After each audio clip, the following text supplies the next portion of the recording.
Hello everyone, I am Sarita Srivastava from Mahatma Gandhi शिक्षण संस्थान. Now I am going to teach Hindi Standard 4. बच्चों, पिछले video में मैं आपको आपके पाठ्य पुस्तक मकरंद से पाठ 8 जिसका शीर्षक था जंगल जंगल बात चली का प्रश्नोत्तर करवाई थी. आज मैं आपको इस वीडियो के माध्यम से आपके इसी प्रश्नोत्तर खंड में आता है व्याकरण और भाषा. मैं आज उसी व्याकरण और भाषा को समझाने जा रही हूँ, बताने जा रही हूँ और आप उसी तरह से अपने अभ्यास पुस्तिका में लिखोगे. बच्चों देखो, व्याकरण और भाषा, इसमें ये पहला प्रश्न है कि नीचे दिए गए शब्दों के विलोम शब्द लिखिए, यानी एंटीनम्स. तो ये विलोम का मतलब होता है उल्टा शब्द, विपरीत अर्थ देने वाला शब्द. जैसे यहाँ मीठा लिखा हुआ है तो मीठा का उल्टा खट्टा लिखेंगे.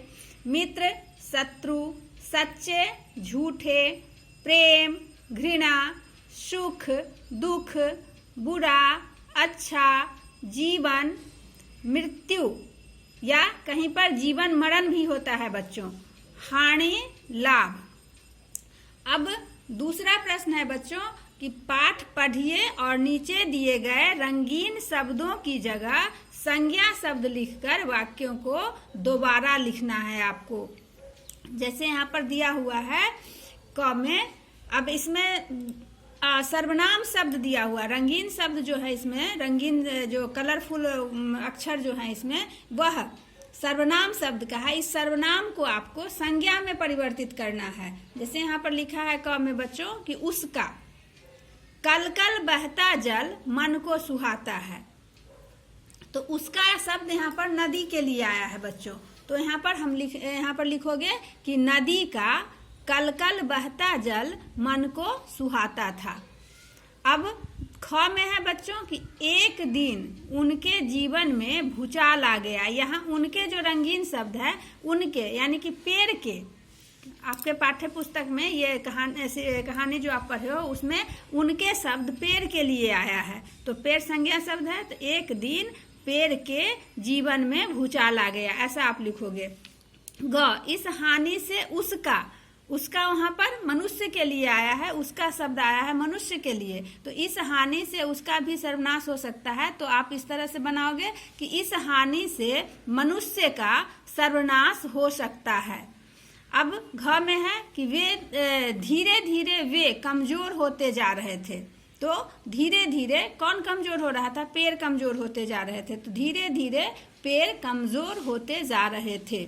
ऐसे हम इसको बनाएंगे वाक्य में. अब तीसरा प्रश्न है बच्चों कि वाक्यों में से विशेषण शब्द चुनकर लिखना है. यहाँ पर वाक्य दिया हुआ है, जैसा कि आप जानते हो विशेषण किसे कहते हैं कि संज्ञा या सर्वनाम की विशेषता बताने वाले शब्द को विशेषण कहते हैं. तो आप इसमें देखो कि क्या लिखा हुआ है वाक्य में, जंगल बहुत हरा भरा था. तो जंगल कैसा था? हरा भरा था. तो यहाँ पर हरा भरा जो शब्द है वह विशेषण शब्द है. तो हम यहाँ पर हरा भरा लिखेंगे. उसके बाद है ख में कि रंग बिरंगे फूलों पर तितलियां मंडराती थी. यानी फूल कैसा था? तो रंग बिरंगे थे. तो रंग बिरंगे हम यहाँ पर लिखेंगे. ग में बच्चों पेड़ों के पत्ते पीले पड़ते जा रहे थे. अब पेड़ का पत्ता जो था वह कैसा था, उसकी विशेषता बता रहा है कि वह पीला हो रहा था. तो यहाँ पर पीले शब्द हम यहाँ पर लिखेंगे. अब है घ में, वह बड़ी बड़ी मूछों वाला आदमी था. आदमी मूछों वाला तो था, लेकिन उसकी मूछें कैसी थी? तो बड़ी बड़ी मूछ थी. तो ये बड़ी बड़ी हम यहाँ पर लिखेंगे. अब अंगा में है बच्चों की पक्षी मीठे स्वर में गाते थे. पक्षी कैसा गाते थे? उनके स्वर कैसा था? तो मीठे. तो यहाँ पर हम मीठे लिखेंगे. तो ये विशेषण शब्द थे. इनको आप इसमें से चुनकर, यहाँ पर खाली जगह दिया हुआ है, आप भरोगे. प्रश्न 4 में है बच्चों कि नीचे दिए गए वाक्यों को पढ़कर इनके काल लिखिए. तो पहले आप कि काल किसे कहते हैं बच्चों? कि क्रिया होने के समय को क्रिया का काल होता है. कि जिस समय काम हो रहा है, काम किस समय हो रहा है, जो शब्द ऐसा दर्शाता है उसे ही हम काल कहते हैं. तो यहाँ पर क में देखिए वाक्य लिखा हुआ है कि जंगल के पेड़ कट गए थे. तो थे शब्द जो है वह भूतकाल को दर्शाता था. तो ये यहाँ पर हम लिख दिए भूतकाल. ख में है हम वर्षा ऋतु में खूब पेड़ लगाएंगे। तो लगाएंगे भविष्य की बात हो रही कि कभी लगाएंगे, तो यहाँ पर भविष्य काल हो गया। ग में है बरगद दादा और अन्य पेड़ बातें कर रहे हैं। तो यह क्रिया वर्तमान समय में हो रही है, इसीलिए यहाँ पर वर्तमान काल लिखा गया। घ में पक्षी गाते हुए उड़ते रहते थे। तो थे शब्द जो है हमेशा भूतकाल के लिए प्रयोग में आता है, तो यहाँ पर भूतकाल लिख दिए। अंगा में है कि सभी बच्चे पेड़ों की रक्षा करेंगे।